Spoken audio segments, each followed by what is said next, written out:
Hello दोस्तों, स्वागत है एक बार फिर से आपका मेरे चैनल पे लीगलिस्ट 127 पे। दोस्तों, आज की वीडियो में मैं बात करूंगी, अगर आपको पत्नी से समझौता करना है तो किस बात पे कर सकते हैं, मतलब किस शर्त पे कर सकते हैं। क्योंकि बहुत सारे हस्बैंड ये कंफ्यूज होते हैं कि अगर पत्नी ने उन पे जैसे मुकदमे कर दिए है, उसके बाद वो बोलती है कि मुझे समझौता करना है, मुझे आपके साथ रहना है। अब वो सच में साथ रहना चाहती है, सच में समझौता करना चाहती है, या उसके पीछे भी एक कोई प्लान है। अब हस्बैंड सोच नहीं पाते कि भाई क्या करें, हम समझौता करें ना करें। किस सिचुएशन में वो पड़ जाते हैं कि ऐसी सिचुएशन में कि समझ में नहीं आता। तो मैं आपको इस वीडियो में इस टॉपिक पे बात करूंगी और आपको बताऊंगी कि आपको समझौता किस शर्त पे करना चाहिए। उसके अकॉर्डिंग आप चलेंगे तो आपकी सारी कंफ्यूजन दूर हो जाएगी। तो चैनल पर नए जुड़े हैं तो चैनल को लाइक करना, शेयर करना, सब्सक्राइब करना बिल्कुल मत भूलिए और साथ ही बेल आइकन दबा दीजिए ताकि आपको टाइम टाइम पे मेरे वीडियो की नोटिफिकेशन मिलती रहे। तो चलिए बात करते हैं अपने टॉपिक की। और मेन देखो, होता क्या है, जब भी आजकल एक वो स्कैम कहो या कुछ भी कहो, वो जो बन चुका है, पत्नी जो केसेस करती है पति पे और अपने ससुराल वालों पर, मतलब दबा के जितने केसेस करेगी, चाहे 50 मुकदमे करे, और उसका मेन टारगेट होता है पैसे लेना। जितने मुकदमे उसके अकॉर्डिंग उतना ज्यादा पैसा मिलेगा। तो ये आजकल चल ही रहा है। अब इसे ट्रेंड बोलो, आप स्कैम बोलो, किसी तरीके से भी आप बोल सकते हो। अब बात करते हैं कि भाई समझौता किस शर्त पे करना चाहिए, कैसे समझौता करें। पहली बात ये कि अगर पत्नी आपके साथ साथ रहने के लिए कह रही है कि भाई मुझे साथ में रहना है, तो मुझे समझौता करना है, ठीक है। अब आप ये सोचो पहले कि वो साथ में रहने के लिए समझौता आपसे करना चाहती है या फिर अलग रहने के लिए समझौता करना चाहती है। पहले आप ये डिसाइड करो, ठीक है। साथ में रहने के लिए कुछ हो सकता है, या फिर क्योंकि जो उसने एलिगेशन लगाई है, जो उसने मुकदमे कर रखी है, क्योंकि अब कोर्ट तो ऐसा नहीं है पहले जैसे होता था कि भाई जो पत्नी ने कह दिया, जो आरोप लगा दिए पति पे ससुराल वालों पे, उसके अकॉर्डिंग फैसला सुना दिया। अब ऐसा नहीं होता है, क्योंकि जो वो एलिगेशन पत्नी लगा रही है, सिर्फ एलिगेशन ही लगाना बोलना नहीं है। जो केसेस कर दिया उसको साबित भी करना पड़ेगा, साबित नहीं होंगे तो केस खत्म हो जाता है। तो जब पत्नी को पता चला भाई कोर्ट में जाना सिर्फ बोलना बोलने से नहीं होता, मुझे सबूत भी दिखाना पड़ेगा, अब उसके लिए मुझे वापस ससुराल जाना पड़ेगा, वापस पति के पास जाना पड़ेगा, तो और वो सबूत इकट्ठे करके फिर वापस दोबारा आके फिर करना पड़ेगा। तो ये आप देखो वो किस लिए, क्योंकि पता है एंड जब केस चलता जा रहा है, अब उसको पता चल गया भाई मेरी हार होने वाली है, तो इससे बेस्ट ऑप्शन ये है मैं वापस चली जाऊं, मैं एविडेंस बनाऊंगी, फिर वापस आके फिर एक नया प्लान करके फिर जो केसेस उसने एक दो कर रखी है, पता चले डबल केसेस करेगी जाके। अब उस वो एविडेंस लेने के लिए मेन आपके साथ आना रहना चाहती है, ठीक है। या फिर हो सकता है वो दूसरी शादी करना चाहती हो, उसका अफेयर हो शादी के बाद, अडल्ट्री के बाद, जिस वजह से वो आपके साथ नहीं रहना चाहती हो। अब उसने कहा कि भाई अब हो तो रानी है ना, मेरे पास कुछ एविडेंस है, जो आरोप मैंने लगा रखे पति पे घर वालों पे वो साबित तो मैं कर ही नहीं पा रही हूँ। तो इससे बेस्ट ऑप्शन ये है, फैसला कर लेते, पैसे की डिमांड मांग लेते, बाकी मैं दूसरी शादी कर लूंगी छोड़ के। तो ये चीजें हो सकती है। अब देखो आपको करना क्या है, आपकी पत्नी है, ठीक है, क्या हुआ है क्या नहीं। क्योंकि अगर इतने झूठे आरोप लगाए गए यहाँ पे, इतने झूठे मुकदमे किए गए यहाँ पे, इतना परेशान कर दिया आपको मेंटली फिजिकली कि आप यहाँ तक सोचते हो कि भाई मुझे सुसाइड करना है। क्योंकि मुझे बहुत सारे ऐसे हस्बैंड होते हैं जो मजबूर हो जाते हैं ये सोचने पे, और कुछ लोग तो कर भी देते हैं। जैसे आपको पता है कितने केसेस आ रहे हैं जो हमने नाम भी सुने होंगे, अतुल जुबास हो, पुनीत खुराना हो, मानव हो, कोई भी हो। इसके अलावा भी बहुत सारे केसेस है जो हमें पता नहीं चलता है। अब जो सुर्खियों में आ जाते हैं, जो सोशल मीडिया पे आ जाते हैं, वो हमें पता चल जाता है। और ऐसे बहुत सारे हस्बैंड है जो टॉर्चर में आके वाइफ के वो ये कदम उठा लेते हैं, ठीक है। तो ये अब इतना सब कुछ होने के बाद जो हमारे जैसे पति सोचते समाज में हमारी इज्जत क्या रहेगी, इतना पति ने इतना टॉर्चर कर दिया मुझे, मेरे माँ बाप को, पेरेंट्स को। तो इसके बाद कैसे समझौता कर सकते हैं, कैसे साथ में रख सकते हैं, तो ये आपको खुद डिसाइड करना पड़ेगा कि क्या इस लायक है मेरी वाइफ कि मैं दोबारा उसे अपने साथ में रखूं, ठीक है। दूसरा बात ये क्या होता है कि पत्नी क्या करती है, भाई समझौता करना, उसको पता है कि मैं केस हारने वाली हूँ। अब वो ये सोचती है कि ठीक है मुझे समझौता करना है, साथ में क्या करेगी, कंडीशन रखेगी अपनी कि पैसे की अच्छी खासी मोटी रकम आपसे डिमांड करेगी, ठीक है। तो मैं ये कहूंगी, अगर जो भी पत्नी अगर आपके साथ सेम सिचुएशन ऐसी हो रही है, ऐसा करती है, समझौता इस शर्त पर रखती है कि मुझे पैसे चाहिए, एक रकम आपको बताएगी, फिर मैं ये केस सारे वापस कर लूंगी, केस सारे खत्म कर दूंगी, या डिवोर्स लेना होगा तो डिवोर्स कर दूंगी, तो आप बिल्कुल मत दीजिए।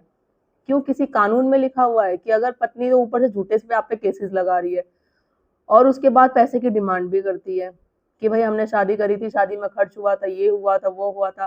शादी तो लड़के ने भी करी थी ना, दोनों तरफ से शादी होती है, दोनों तरफ से खर्चा होता है, तो क्यों सिर्फ पत्नियां डिमांड कर सकती है, पति क्यों नहीं डिमांड कर सकता? उसके भी खर्चे हुए थे भाई शादी में, उसका भी जितना तुम्हारा हुआ था, जितना एक्सपेंस लगा था, पति का भी तो उतना हुआ था ना, तो उसका उसका हक भी है। और आप खुद एक सोच के देखो, क्योंकि कुछ एक हस्बैंड भी होते हैं जो मेरे पास कमेंट करते हैं कि इससे अच्छा बेटर है आप कोर्ट में जाओ, ये करो वो करो, ठीक है, इस तो मझधार से निकलना ही है, पैसे ले दे के छुट्टी कर देते, कम से कम टेंशन तो खत्म हो जाएगी हमेशा के लिए।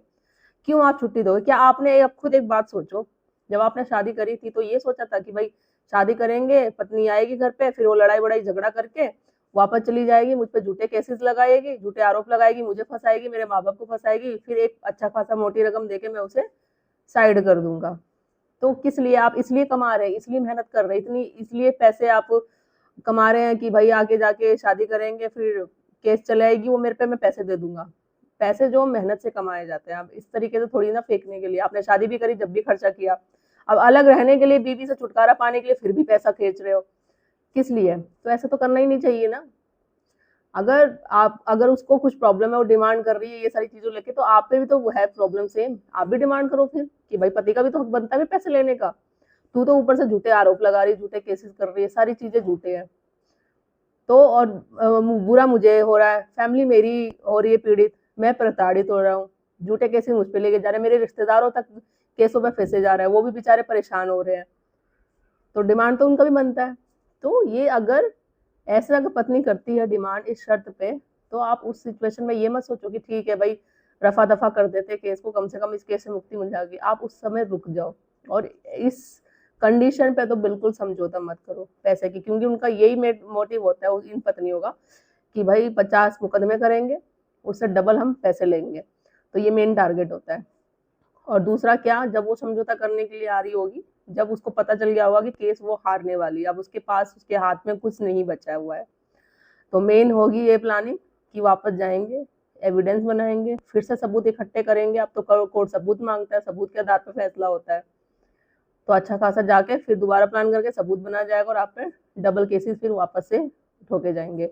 तो इससे बेस्ट ऑप्शन है, आपको पता चल गया होगा मैं क्या कहना चाहती हूँ, आपकी पत्नी है, किस सिचुएशन में हो रही है, क्या सिचुएशन पे आपके साथ फैसला करना चाह रही है, और पत्नी आपकी, आप अच्छे से जानते हैं कि आपको समझौता करना चाहिए या नहीं करनी चाहिए। मैंने सारी चीजें आपको बता दी है, ये भी बोल दिया अगर ये सारी सिचुएशन हो रही है तो बेस्ट ऑप्शन अगर वो साथ में रहना नहीं चाहती, क्योंकि जब वो उस पर आप पत्नी ने आप पे केसेस करी थी ना, जब तो उसका जो रुतबा था ना, आपको पता चल गया होगा, बहुत ज्यादा हाई लेवल पे था, मैं ये कर दूंगी तुझे, ये जेल में फंसा दूंगी, ये केसेस कर दूंगी, वो कर दूंगी, वो कर दूंगी। अब ऐसा अचानक क्या हुआ जो आपके पास वो आके बोलती कि मुझे समझौता करना है, नहीं मुझे आपके साथ रहना है? तो कुछ तो बात है ना, और बात वो ये है कि वो केस हार रही है, क्योंकि पास कुछ कोई सबूत नहीं है, इसलिए वो रहना चाहती है। अब आप खुद देखो, अगर उसे आप चांस देना हो, अगर वो उसको गलती का रियलाइज होता ना, तो इतनी बड़े झूठे आरोप नहीं लगाती आप पे वो, कुछ ही टाइम के बाद उसे रियलाइज हो जाता, फिर वो रफा दफा करके वापस आ जाती। बट इतना टाइम हो गया, सब कुछ हो गया, उसके बाद वो चाहती है, तो इतना सब कुछ होने के बाद क्या आप चांस देना चाहोगे उसको? आप खुद सोचो ये बात।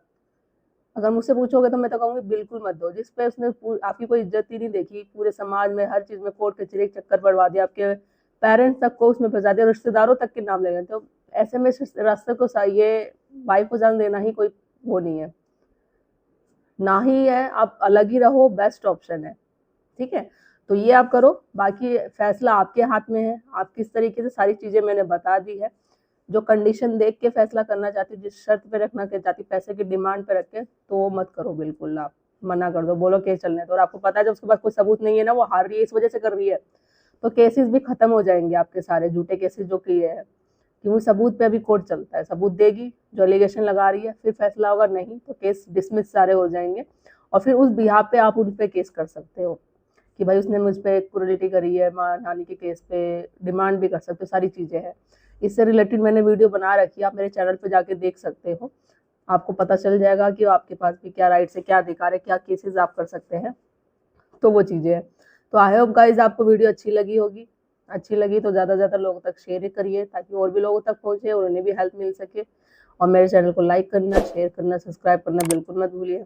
जल्दी मिलती हूँ ऐसे ही इंटरेस्टिंग और इन्फॉर्मेटिव वीडियो के साथ, तब तक के लिए थैंक यू।